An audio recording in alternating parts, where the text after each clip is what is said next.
ನಿಮ್ಮ ಕಷ್ಟದ ಸಮಯ ಮುಗಿಯುತ್ತಿದೆಯಾ ಎಂಬ ಪ್ರಶ್ನೆ ಇತ್ತೀಚಿನ ದಿನಗಳಲ್ಲಿ ಅನೇಕ ಜನರ ಮನಸ್ಸಿನಲ್ಲಿ ಮರುಮರು ಕೇಳಿಬರುತ್ತಿದೆ. ಜೀವನದ ಪ್ರಯಾಣದಲ್ಲಿ ಸುಖವೂ ಇರುತ್ತದೆ, ದುಃಖವೂ ಇರುತ್ತದೆ. ಕೆಲವೊಮ್ಮೆ ನಮ್ಮ ಶ್ರಮಕ್ಕೂ ಫಲ ಸಿಗದೇ ಹೋಗಬಹುದು, ಕೆಲವೊಮ್ಮೆ ನಮ್ಮ ಮನಸ್ಸು ಬಯಸಿದಂತೆ ಸಂಗತಿಗಳು ನಡೆಯದೇ ಹೋಗಬಹುದು. ಆಗ ನಾವು ಗ್ರಹಗತಿಗಳನ್ನು ನೆನಪಿಸಿಕೊಳ್ಳುತ್ತೇವೆ, ದೈವಾನುಗ್ರಹದ ಬಗ್ಗೆ ಚಿಂತಿಸುತ್ತೇವೆ, ನಮ್ಮ ರಾಶಿಯ ಸ್ಥಿತಿ ಹೇಗಿದೆ ಎಂದು ತಿಳಿದುಕೊಳ್ಳಲು ಆಸಕ್ತಿ ಪಡುತ್ತೇವೆ. ಜ್ಯೋತಿಷ್ಯ ಶಾಸ್ತ್ರವು ನಮಗೆ ಭಯ ಹುಟ್ಟಿಸುವುದಕ್ಕಾಗಿ ಅಲ್ಲ, ಬದಲಾಗಿ ನಮ್ಮ ಜೀವನದಲ್ಲಿ ನಡೆಯುವ ಬದಲಾವಣೆಗಳನ್ನು ತಿಳಿದುಕೊಂಡು ಅದಕ್ಕೆ ತಕ್ಕಂತೆ ನಡೆದುಕೊಳ್ಳಲು ಮಾರ್ಗದರ್ಶನ ನೀಡುವುದಕ್ಕಾಗಿ ಇದೆ. ಆದ್ದರಿಂದ ಇಂದಿನ ಈ ವಿಶಾಲವಾದ ಜ್ಯೋತಿಷ್ಯ ಪ್ರವಚನದಲ್ಲಿ ಎಲ್ಲಾ 12 ರಾಶಿಗಳವರಿಗೂ ಅವರ ಕಷ್ಟದ ಸಮಯ ಮುಗಿಯುತ್ತಿದೆಯೇ, ಮುಂದೆ ಯಾವ ರೀತಿಯ ಬೆಳವಣಿಗೆಗಳು ಸಾಧ್ಯವೆಂಬುದನ್ನು ಸರಳ ಕನ್ನಡದಲ್ಲಿ ವಿವರವಾಗಿ ತಿಳಿಸಿಕೊಡಲಿದ್ದೇನೆ. ಈ ಸಮಯದಲ್ಲಿ ಗ್ರಹಗಳ ಸಂಚಾರ, ಗುರು ಗ್ರಹದ ದೃಷ್ಟಿ, ಶನಿ ಗ್ರಹದ ಸ್ಥಿತಿ, ರಾಹುಕೇತುಗಳ ಪರಿಣಾಮ, ಚಂದ್ರನ ಚಲನೆ ಇವೆಲ್ಲವೂ ಸೇರಿ ಒಬ್ಬೊಬ್ಬರ ಜೀವನದಲ್ಲಿ ಬದಲಾವಣೆಗಳನ್ನು ಉಂಟುಮಾಡುತ್ತವೆ. ಕೆಲವರಿಗೆ ಇದು ಪರೀಕ್ಷೆಯ ಕಾಲವಾಗಿರಬಹುದು, ಮತ್ತೊಬ್ಬರಿಗೆ ಇದು ಹೊಸ ಆರಂಭದ ಕಾಲವಾಗಿರಬಹುದು. ಆದರೆ ಒಂದು ಮಹತ್ವದ ಸತ್ಯ ಎಂದರೆ ಯಾವ ಕಷ್ಟದ ಕಾಲವೂ ಶಾಶ್ವತವಲ್ಲ, ಕಾಲ ಚಕ್ರ ಸುತ್ತುತ್ತಲೇ ಇರುತ್ತದೆ. ಈಗ ನಾವು ಪ್ರತಿಯೊಂದು ರಾಶಿಯವರಿಗೂ ಪ್ರತ್ಯೇಕವಾಗಿ ಅವರ ಸ್ಥಿತಿ ಹೇಗಿದೆ ಎಂಬುದನ್ನು ತಿಳಿದುಕೊಳ್ಳೋಣ. ಮೇಷ ರಾಶಿಯವರ ಜೀವನದಲ್ಲಿ ಇತ್ತೀಚಿನ ವರ್ಷಗಳಲ್ಲಿ ಸಾಕಷ್ಟು ಒತ್ತಡಗಳು ಕಂಡುಬಂದಿರಬಹುದು. ಕೆಲಸದಲ್ಲಿ ಅಡಚಣೆಗಳು, ಹಣಕಾಸಿನಲ್ಲಿ ಏರುಪೇರು, ಕುಟುಂಬದಲ್ಲಿ ಅಸಮಾಧಾನ ಇವೆಲ್ಲವೂ ನಿಮ್ಮ ಮನಸ್ಸಿಗೆ ಭಾರವಾಗಿರಬಹುದು. ಶನಿ ಗ್ರಹದ ಪ್ರಭಾವದಿಂದ ನಿಮ್ಮ ಸಹನೆಯು ಪರೀಕ್ಷೆಗೆ ಒಳಗಾಗಿರಬಹುದು. ಆದರೆ ಈಗ ಗ್ರಹಸ್ಥಿತಿಯಲ್ಲಿ ನಿಧಾನವಾಗಿ ಬದಲಾವಣೆ ಕಾಣಿಸುತ್ತಿದೆ. ಗುರು ಗ್ರಹದ ಅನುಕೂಲಕರ ದೃಷ್ಟಿಯಿಂದ ನಿಮ್ಮ ನಿರೀಕ್ಷೆಗಳು ನಿಧಾನವಾಗಿ ಸಾಕಾರವಾಗುವ ಸಾಧ್ಯತೆ ಇದೆ. ಉದ್ಯೋಗದಲ್ಲಿ ಬದಲಾವಣೆ ಅಥವಾ ಉತ್ತರಣೆಯ ಸೂಚನೆಗಳು ಕಾಣಬಹುದು. ವ್ಯಾಪಾರ ಮಾಡುವವರಿಗೆ ಹೊಸ ಒಪ್ಪಂದಗಳು, ಹೊಸ ಪರಿಚಯಗಳು ಲಾಭ ತರುವ ಸಾಧ್ಯತೆ ಇದೆ. ಕುಟುಂಬ ಜೀವನದಲ್ಲಿ ಕೂಡ ನಿಧಾನವಾಗಿ ಶಾಂತಿ ನೆಲೆಸುತ್ತದೆ. ನಿಮ್ಮ ಮಾತುಗಳಿಗೆ ಗೌರವ ಹೆಚ್ಚುತ್ತದೆ. ಆರೋಗ್ಯದ ವಿಚಾರದಲ್ಲಿ ಹಿಂದೆ ಕಂಡುಬಂದಿದ್ದ ಅಸಮಾಧಾನಗಳು ಈಗ ಸುಧಾರಣೆ ಕಾಣಬಹುದು. ಆದ್ದರಿಂದ ನಿಮ್ಮ ಕಷ್ಟದ ಕಾಲ ಕೊನೆಗೊಳ್ಳುತ್ತಿದೆ ಎಂಬ ಸೂಚನೆ ಸ್ಪಷ್ಟವಾಗಿ ಕಾಣುತ್ತಿದೆ, ಆದರೆ ನೀವು ಸಹ ಧೈರ್ಯದಿಂದ ಮುಂದೆ ಸಾಗಬೇಕು. ವೃಷಭ ರಾಶಿಯವರು ಇತ್ತೀಚೆಗೆ ಮಾನಸಿಕವಾಗಿ ಹೆಚ್ಚು ಕಳವಳ ಅನುಭವಿಸಿದ್ದಿರಬಹುದು. ನಿಮ್ಮ ಪರಿಶ್ರಮಕ್ಕೆ ತಕ್ಕ ಫಲ ಸಿಗದಿದ್ದರೆಂಬ ಭಾವನೆ ನಿಮ್ಮೊಳಗೆ ಉಂಟಾಗಿರಬಹುದು. ಹಣಕಾಸಿನ ವಿಷಯದಲ್ಲಿ ಅಚ್ಚರಿಯ ಖರ್ಚುಗಳು ಹೆಚ್ಚಾಗಿರಬಹುದು. ಆದರೆ ಈಗ ಗ್ರಹಗಳ ಚಲನೆಯಿಂದ ನಿಮ್ಮ ಸ್ಥಿತಿಯಲ್ಲಿ ನಿಧಾನವಾಗಿ ಸುಧಾರಣೆ ಕಾಣಲಿದೆ.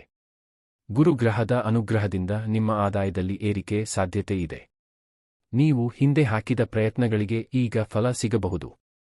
ಮನೆ ಖರೀದಿ, ವಾಹನ ಖರೀದಿ ಅಥವಾ ಕುಟುಂಬದಲ್ಲಿ ಶುಭ ಕಾರ್ಯ ನಡೆಯುವ ಸೂಚನೆಗಳಿವೆ. ಸಂಬಂಧಗಳಲ್ಲಿ ಇದ್ದ ಅಸಮಾಧಾನಗಳು ದೂರವಾಗುತ್ತವೆ. ನಿಮ್ಮ ಮನಸ್ಸಿನಲ್ಲಿ ಮತ್ತೆ ಆತ್ಮವಿಶ್ವಾಸ ಮೂಡುತ್ತದೆ. ಆರೋಗ್ಯದ ದೃಷ್ಟಿಯಿಂದ ನೀವು ನಿಯಮಿತ ಜೀವನ ಶೈಲಿ ಅನುಸರಿಸಿದರೆ ಉತ್ತಮ ಫಲ ಸಿಗುತ್ತದೆ. ನಿಮ್ಮ ಕಷ್ಟದ ಸಮಯ ನಿಧಾನವಾಗಿ ಕಡಿಮೆಯಾಗುತ್ತಿದೆ.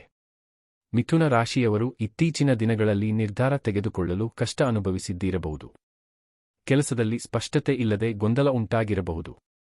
ಕೆಲವು ಜನರಿಂದ ನಿರಾಶೆ ಎದುರಿಸಿರಬಹುದು. ಆದರೆ ಈಗ ಚಂದ್ರನ ಚಲನೆಯೊಂದಿಗೆ ನಿಮ್ಮ ಮನಸ್ಸಿಗೆ ಸ್ಪಷ್ಟತೆ ದೊರೆಯುತ್ತದೆ. ಗುರು ಗ್ರಹದ ಸಹಕಾರದಿಂದ ಹೊಸ ಅವಕಾಶಗಳು ನಿಮ್ಮ ಮುಂದೆ ಬರುತ್ತವೆ. ಉದ್ಯೋಗ ಬದಲಾವಣೆ ಯೋಚಿಸುತ್ತಿರುವವರಿಗೆ ಅನುಕೂಲಕರ ಸಮಯ ಪ್ರಾರಂಭವಾಗುತ್ತಿದೆ. ವಿದ್ಯಾರ್ಥಿಗಳಿಗೆ ವಿದ್ಯಾಭ್ಯಾಸದಲ್ಲಿ ಉತ್ತಮ ಸಾಧನೆ ಸಾಧ್ಯ, ಕುಟುಂಬದಲ್ಲಿ ಸೌಹಾರ್ದ ಹೆಚ್ಚುತ್ತದೆ. ಹಣಕಾಸಿನ ವಿಷಯದಲ್ಲಿ ನಿಧಾನವಾಗಿ ಸ್ಥಿರತೆ ಬರುತ್ತದೆ. ನಿಮ್ಮ ಮಾತಿನ ಪ್ರಭಾವ ಹೆಚ್ಚುತ್ತದೆ. ಕಷ್ಟದ ಸಮಯದ ನಂತರ ಈಗ ಬೆಳಕಿನ ದಾರಿ ತೆರೆದುಕೊಳ್ಳುತ್ತಿದೆ. ಕಟಕ ರಾಶಿಯವರು ಇತ್ತೀಚೆಗೆ ಭಾವನಾತ್ಮಕವಾಗಿ ಹೆಚ್ಚು ನೋವು ಅನುಭವಿಸಿದ್ದಿರಬಹುದು. ಕುಟುಂಬದ ಸಮಸ್ಯೆಗಳು, ಸಂಬಂಧಗಳಲ್ಲಿ ಗೊಂದಲ, ಆರೋಗ್ಯದ ಅಸಮಾಧಾನ ಇವೆಲ್ಲವೂ ನಿಮ್ಮ ಮನಸ್ಸನ್ನು ಕಂಗೆಡಿಸಿರಬಹುದು. ಆದರೆ ಈಗ ಗ್ರಹಗಳ ಬದಲಾವಣೆಯಿಂದ ನಿಮ್ಮ ಜೀವನದಲ್ಲಿ ಹೊಸ ಚೈತನ್ಯ ಬರುತ್ತದೆ. ಗುರು ಗ್ರಹದ ಕೃಪೆಯಿಂದ ಕುಟುಂಬದಲ್ಲಿ ಸಮಾಧಾನ ನೆಲೆಸುತ್ತದೆ. ಆಸ್ತಿ ಸಂಬಂಧಿತ ವಿಷಯಗಳಲ್ಲಿ ಲಾಭ ಸಾಧ್ಯ, ಉದ್ಯೋಗದಲ್ಲಿ ನಿಮ್ಮ ಪರಿಶ್ರಮ ಗುರುತಿಸಲಾಗುತ್ತದೆ.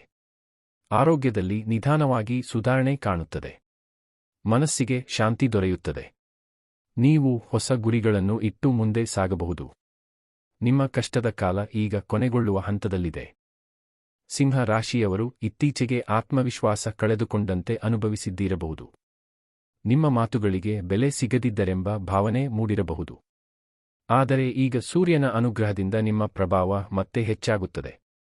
ಕೆಲಸದಲ್ಲಿ ಉತ್ತರಣೆ, ಗೌರವ, ಪ್ರಶಂಸೆ ಸಾಧ್ಯ, ವ್ಯಾಪಾರಿಗಳಿಗೆ ಹೊಸ ಯೋಜನೆಗಳು ಯಶಸ್ವಿಯಾಗುವ ಸಾಧ್ಯತೆ ಇದೆ. ಹಣಕಾಸಿನಲ್ಲಿ ಸುಧಾರಣೆ ಕಾಣಬಹುದು. ಕುಟುಂಬದಲ್ಲಿ ಸಂತೋಷದ ವಾತಾವರಣ ಮೂಡುತ್ತದೆ. ಆರೋಗ್ಯದ ದೃಷ್ಟಿಯಿಂದ ನೀವು ವ್ಯಾಯಾಮ ಮತ್ತು ನಿಯಮ ಪಾಲಿಸಿದರೆ ಉತ್ತಮ ಫಲ ಸಿಗುತ್ತದೆ. ನಿಮ್ಮ ಕಷ್ಟದ ಸಮಯ ಮುಗಿಯುತ್ತಿದೆ ಎಂಬ ಸೂಚನೆಗಳು ಸ್ಪಷ್ಟವಾಗಿವೆ. ಕನ್ಯಾ ರಾಶಿಯವರು ಇತ್ತೀಚೆಗೆ ಹೆಚ್ಚು ಹೊಣೆಗಾರಿಕೆ ಹೊತ್ತಿದ್ದಿರಬಹುದು. ಕೆಲಸದ ಒತ್ತಡ, ಮನೆಯ ಜವಾಬ್ದಾರಿ, ಹಣಕಾಸಿನ ನಿಯಂತ್ರಣ ಇವೆಲ್ಲವೂ ನಿಮ್ಮ ಮೇಲೆ ಭಾರವಾಗಿರಬಹುದು. ಆದರೆ ಈಗ ಗುರುಗ್ರಹದ ಅನುಕೂಲಕರ ದೃಷ್ಟಿಯಿಂದ ನಿಮ್ಮ ಪ್ರಯತ್ನಗಳಿಗೆ ಫಲ ಸಿಗಲಿದೆ. ಉದ್ಯೋಗದಲ್ಲಿ ಸ್ಥಿರತೆ ಬರುತ್ತದೆ. ವ್ಯಾಪಾರದಲ್ಲಿ ಲಾಭ ಹೆಚ್ಚಾಗುತ್ತದೆ. ಸಂಬಂಧಗಳಲ್ಲಿ ಸ್ಪಷ್ಟತೆ ಮೂಡುತ್ತದೆ. ಆರೋಗ್ಯದ ವಿಷಯದಲ್ಲಿ ನೀವು ಗಮನ ಕೊಟ್ಟರೆ ಉತ್ತಮ ಸುಧಾರಣೆ ಕಾಣಬಹುದು. ಮನಸ್ಸಿಗೆ ನೆಮ್ಮದಿ ದೊರೆಯುತ್ತದೆ. ನಿಮ್ಮ ಕಷ್ಟದ ಸಮಯ ನಿಧಾನವಾಗಿ ಕಡಿಮೆಯಾಗುತ್ತಿದೆ. ತುಲಾ ರಾಶಿಯವರು ಇತ್ತೀಚೆಗೆ ನಿರ್ಧಾರಗಳಲ್ಲಿ ವಿಳಂಬ ಅನುಭವಿಸಿದ್ದಿರಬಹುದು. ಕೆಲವು ಯೋಜನೆಗಳು ಮಧ್ಯದಲ್ಲಿ ನಿಂತಿರಬಹುದು. ಆದರೆ ಈಗ ಗ್ರಹಗಳ ಚಲನೆಯಿಂದ ನಿಮ್ಮ ಕೆಲಸಗಳು ಮುಂದುವರಿಯುತ್ತವೆ. ಹಣಕಾಸಿನ ವಿಷಯದಲ್ಲಿ ಸ್ಥಿರತೆ ಬರುತ್ತದೆ. ಕುಟುಂಬದಲ್ಲಿ ಶಾಂತಿ ನೆಲೆಸುತ್ತದೆ. ದಾಂಪತ್ಯ ಜೀವನದಲ್ಲಿ ಸೌಹಾರ್ದ ಹೆಚ್ಚುತ್ತದೆ. ಉದ್ಯೋಗದಲ್ಲಿ ಹೊಸ ಅವಕಾಶಗಳು ಸಿಗಬಹುದು. ಆರೋಗ್ಯದಲ್ಲಿ ಸುಧಾರಣೆ ಕಾಣಬಹುದು. ನಿಮ್ಮ ಕಷ್ಟದ ಕಾಲ ಈಗ ಕೊನೆಗೊಳ್ಳುತ್ತಿದೆ. ವೃಶ್ಚಿಕ ರಾಶಿಯವರು ಇತ್ತೀಚೆಗೆ ಹೆಚ್ಚು ಆಂತರಿಕ ಹೋರಾಟ ಅನುಭವಿಸಿದ್ದಿರಬಹುದು. ನಿಮ್ಮ ಮನಸ್ಸಿನಲ್ಲಿದ್ದ ಭಯಗಳು, ಅನುಮಾನಗಳು ನಿಮ್ಮನ್ನು ಕಂಗೆಡಿಸಿರಬಹುದು. ಆದರೆ ಈಗ ಗುರು ಮತ್ತು ಚಂದ್ರನ ಅನುಕೂಲಕರ ಸ್ಥಿತಿಯಿಂದ ನಿಮ್ಮ ಮನಸ್ಸಿಗೆ ಧೈರ್ಯ ಬರುತ್ತದೆ. ಉದ್ಯೋಗದಲ್ಲಿ ಉತ್ತಮ ಬದಲಾವಣೆ ಸಾಧ್ಯ. ಹಣಕಾಸಿನಲ್ಲಿ ಲಾಭ ಸಾಧ್ಯತೆ ಇದೆ. ಕುಟುಂಬದಲ್ಲಿ ಸಮಾಧಾನ ನೆಲೆಸುತ್ತದೆ. ಆರೋಗ್ಯದಲ್ಲಿ ಸುಧಾರಣೆ ಕಾಣಬಹುದು. ನಿಮ್ಮ ಕಷ್ಟದ ಕಾಲ ಈಗ ದೂರವಾಗುತ್ತಿದೆ. ಧನು ರಾಶಿಯವರು ಇತ್ತೀಚೆಗೆ ಪ್ರಯಾಣಗಳು, ಬದಲಾವಣೆಗಳು, ಅನಿಶ್ಚಿತತೆ ಅನುಭವಿಸಿದ್ದಿರಬಹುದು. ಆದರೆ ಈಗ ನಿಮ್ಮ ಜೀವನದಲ್ಲಿ ಸ್ಥಿರತೆ ಮೂಡುತ್ತದೆ. ಉದ್ಯೋಗದಲ್ಲಿ ಉತ್ತರಣೆ ಸಾಧ್ಯ. ವ್ಯಾಪಾರದಲ್ಲಿ ಲಾಭ ಹೆಚ್ಚಾಗಬಹುದು. ಕುಟುಂಬದಲ್ಲಿ ಸಂತೋಷ ಮೂಡುತ್ತದೆ. ಆರೋಗ್ಯ ಉತ್ತಮವಾಗುತ್ತದೆ. ನಿಮ್ಮ ಪರಿಶ್ರಮಕ್ಕೆ ಈಗ ಫಲ ಸಿಗಲಿದೆ. ಕಷ್ಟದ ಕಾಲ ಈಗ ಮುಗಿಯುವ ಹಂತದಲ್ಲಿದೆ. ಮಕರ ರಾಶಿಯವರು ಶನಿ ಪ್ರಭಾವದಿಂದ ಇತ್ತೀಚೆಗೆ ಹೆಚ್ಚು ಪರೀಕ್ಷೆ ಎದುರಿಸಿದ್ದಿರಬಹುದು.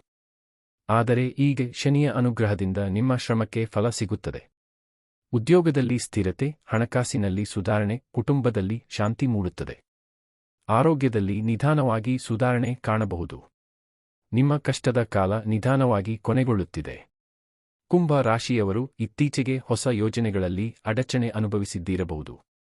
ಆದರೆ ಈಗ ಗುರುದೃಷ್ಟಿಯಿಂದ ನಿಮ್ಮ ಯೋಜನೆಗಳು ಯಶಸ್ವಿಯಾಗುತ್ತವೆ. ಹಣಕಾಸಿನಲ್ಲಿ ಲಾಭ, ಉದ್ಯೋಗದಲ್ಲಿ ಪ್ರಗತಿ, ಸಂಬಂಧಗಳಲ್ಲಿ ಸುಧಾರಣೆ ಕಾಣಬಹುದು. ಆರೋಗ್ಯದಲ್ಲಿ ಜಾಗ್ರತೆ ಅಗತ್ಯವಿದ್ದರೂ ಒಟ್ಟಾರೆ ಸುಧಾರಣೆ ಕಾಣುತ್ತದೆ. ನಿಮ್ಮ ಕಷ್ಟದ ಕಾಲ ಈಗ ಕಡಿಮೆಯಾಗುತ್ತಿದೆ. ಮೀನ ರಾಶಿಯವರು ಇತ್ತೀಚೆಗೆ ಭಾವನಾತ್ಮಕ ಒತ್ತಡ ಅನುಭವಿಸಿದ್ದಿರಬಹುದು. ಆದರೆ ಈಗ ಗ್ರಹಗಳ ಅನುಕೂಲಕರ ಸ್ಥಿತಿಯಿಂದ ನಿಮ್ಮ ಮನಸ್ಸಿಗೆ ಶಾಂತಿ ದೊರೆಯುತ್ತದೆ. ಉದ್ಯೋಗದಲ್ಲಿ ಹೊಸ ಅವಕಾಶಗಳು, ಹಣಕಾಸಿನಲ್ಲಿ ಸುಧಾರಣೆ, ಕುಟುಂಬದಲ್ಲಿ ಸಂತೋಷ ಮೂಡುತ್ತದೆ. ಆರೋಗ್ಯದಲ್ಲಿ ಉತ್ತಮ ಫಲ ಸಿಗುತ್ತದೆ. ನಿಮ್ಮ ಕಷ್ಟದ ಕಾಲ ಈಗ ಕೊನೆಗೊಳ್ಳುತ್ತಿದೆ. ಒಟ್ಟಾರೆ ನೋಡಿದರೆ ನಾವು ಧೈರ್ಯದಿಂದ, ಶ್ರದ್ಧೆಯಿಂದ, ಸತ್ಕರ್ಮದಿಂದ ಮುಂದೆ ಸಾಗಿದರೆ ಯಾವುದೇ ಕಷ್ಟದ ಸಮಯವನ್ನು ದಾಟಬಹುದು. ಈಗ ಅನೇಕ ರಾಶಿಯವರಿಗೆ ಹೊಸ ಬೆಳಕಿನ ದಾರಿ ತೆರೆದುಕೊಳ್ಳುತ್ತಿದೆ. ನಿಮ್ಮ ಮನಸ್ಸಿನಲ್ಲಿ ವಿಶ್ವಾಸ ಇಟ್ಟುಕೊಳ್ಳಿ. ಶ್ರಮ ಮುಂದುವರಿಸಿ. ದೈವಾನುಗ್ರಹ ನಿಮ್ಮೊಂದಿಗಿದೆ.